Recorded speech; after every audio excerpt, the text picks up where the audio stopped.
संत का देशद्रोह का सच। मेजर साहब के मुखारविंद से ये सच्चाई बयां करने से रुकती नहीं। मैं सेना पुलिस से सूबेदार मेजर के पद से रिटायर हूँ। मेरा नाम रतिराम परमार है जी। सर आप भारतीय आर्मी में एक सूबेदार मेजर के पद पे तैनात रहे हैं और आज आप एक ऐसे संत के शिष्य हैं जिनके ऊपर देशद्रोह जैसे आरोप लगे हैं और आज वो जेल में हैं। सर क्या कहना चाहेंगे इसके बारे में?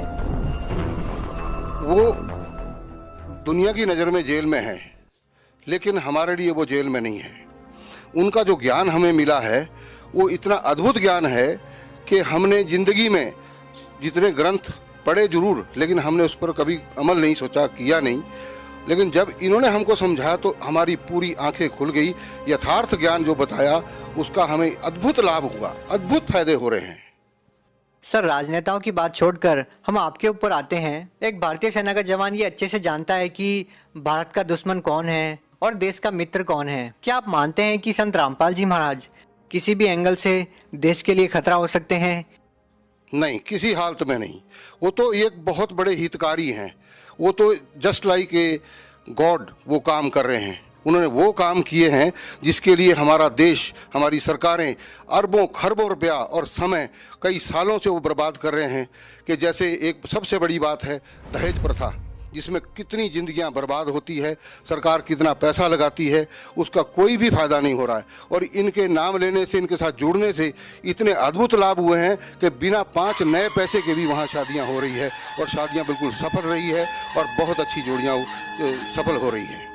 सर देशद्रोह की परिभाषा आपसे बेहतर कौन जान सकता है? सर क्या कहना चाहेंगे संत रामपाल जी महाराज के बारे में जो उनके ऊपर देशद्रोह का आरोप लगा है? क्या वो देशद्रोही हो सकते हैं?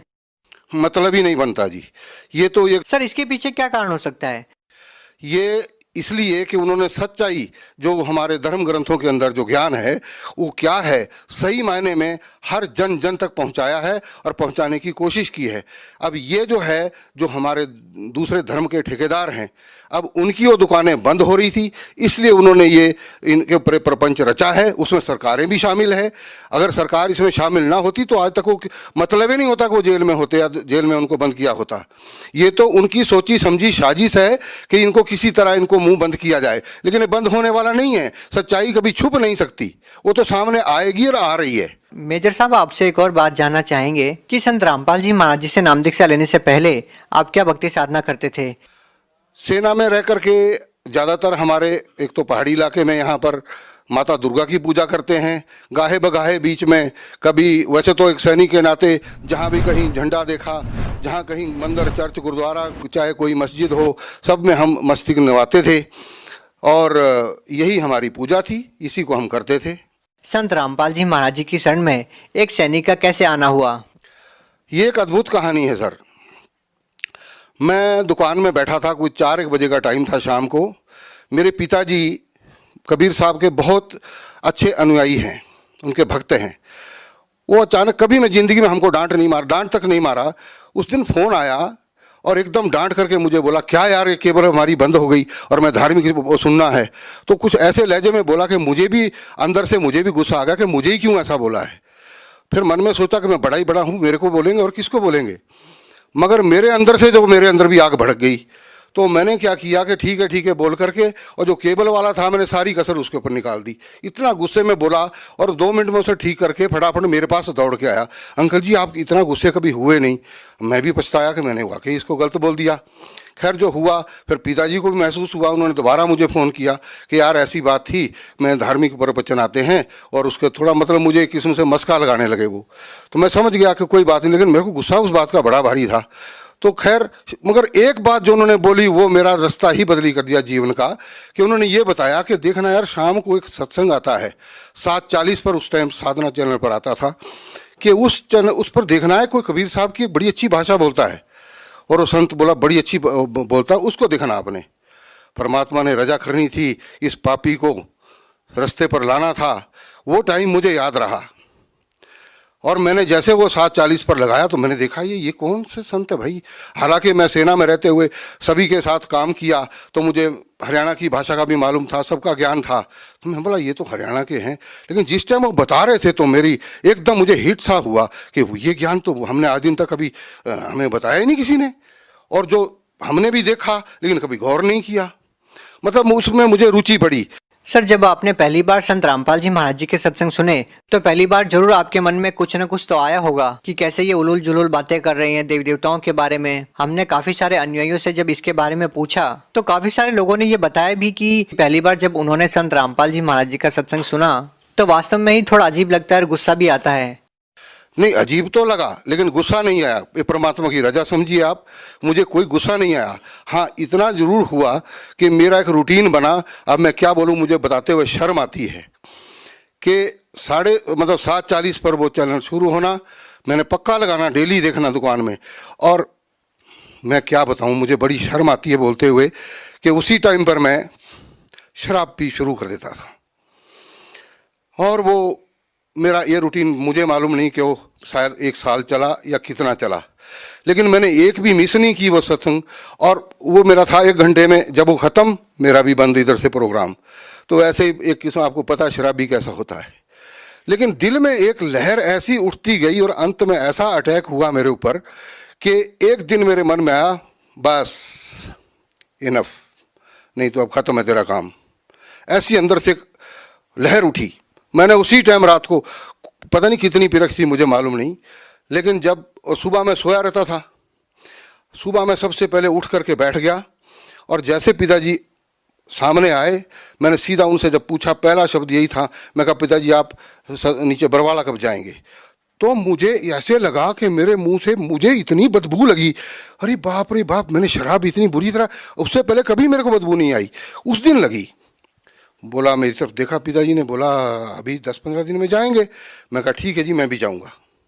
भक्त में मेरी मिसेज भी आकर के खड़ी हो गई, तो मैंने बोला जी आपने भी चलना है। तो उसको एक बार मेरे जब फौज में मैंने फैमिली साथ रखी थी, तो अलवर में राजस्थान में, वहाँ उसको हीट स्ट्रोक हो गया था, तो वो डरती थी गर्मी से, उसके मुंह से निकल गया ना। और मेरे मन में फिर वो भाई परमात्मा, आपके पास तो मैं आना चाहता था विद फैमिली और आपने मुझे रुकावट डाल दी, ये क्या हुआ? चलो आपकी इच्छा है। जब जाने का टाइम हुआ, 1 दिन पहले ही मिसिस को मैंने बोला भी जो सामान थोड़ा बहुत डालना डाल दे। पिताजी बोले वहाँ कुछ नहीं डालने की जरूरत है, वहाँ सब कुछ मिलता है। मैं कहा तेल साबुन तो डाल ले। बोला वहाँ सब मिलता है, तेल साबुन भी लेना तो पेस्ट ले लो और आपका ये क्या बोलते हैं ब्रश ले लो, बाकी सब वहाँ मिलता है। मैं कहा अच्छी बात है। तो मिसिस क्या बोले, मैं भी चलूँ? परमात्मा, कितनी खुशी हुई मुझे उस टाइम पर, मैं गदगद हो गया। परमात्मा ने इतनी इजाज़त दी मेरे को और हम दोनों गए, हमने वहाँ जाके नाम लिया। सर, आपको क्या लाभ मिले हैं संत रामपाल जी महाराज जी की भक्ति करने से? अद्भुत लाभ। एक तो सबसे बड़ी बात, आज तक अगर मैं उस शरण में ना जाता तो आज तक शायद मेरा शरीर खत्म हो चुका होता। इससे बड़ा लाभ और क्या हो सकता, मेरी जान बच गई। दूसरा लाभ, मेरी मिसिस जो ऊपर की मंजिल से गिर करके नीचे तक पहुंच गई और डॉक्टर भी हैरान कि उन्होंने देखा बड़े बड़े काले काले धब्बे पूरे ऊपर, पिछले बैक साइड पूरा। उन्होंने बोला ये तो मुश्किल है बचनी, यहाँ जब सिर में भी चोट लगी है तो। लेकिन जब उसके एक्सरे निकाल करके देखा तो डॉक्टर ने बोला जी आप कोई परमात्मा का नाम लेते हैं क्या? तो मेरा गला रूंध गया, मैं बोल ही नहीं पाया। बोला अंकल जी ठीक है, हम समझ गए। एक भी फ्रैक्चर नहीं है। ऊपर की मंजिल से गिरना और इतना भारी शरीर और वो सीढ़ियों से लुढ़कता हुआ जाए और बच जाए, कुछ भी नहीं हुआ। तो ये लाभ नहीं तो और क्या है? सर, फिर भी लोग ये कहते हैं कि एक श्रद्धालु को तो रूहानी लाभ की ही इच्छा रखनी चाहिए। ये संसारिक लाभ, ये भौतिक लाभ, ये सब तो आनी जानी चीज है। अगर हमारा शरीर ही बीमार है तो हम भक्ति कैसे कर सकते हैं?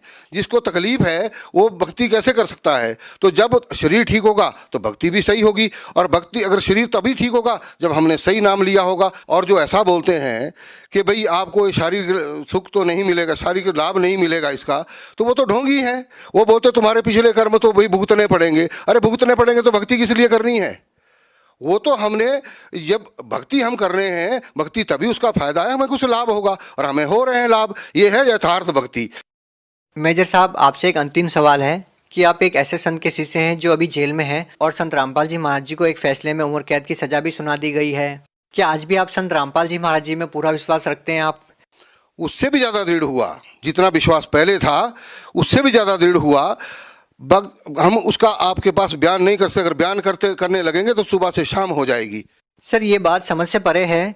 जब कभी किसी संत के ऊपर आरोप लगते हैं तो उनके अनुयायी उस संत से कहीं ना कहीं दूरी बना लेते हैं, उनसे दूर हो जाते हैं।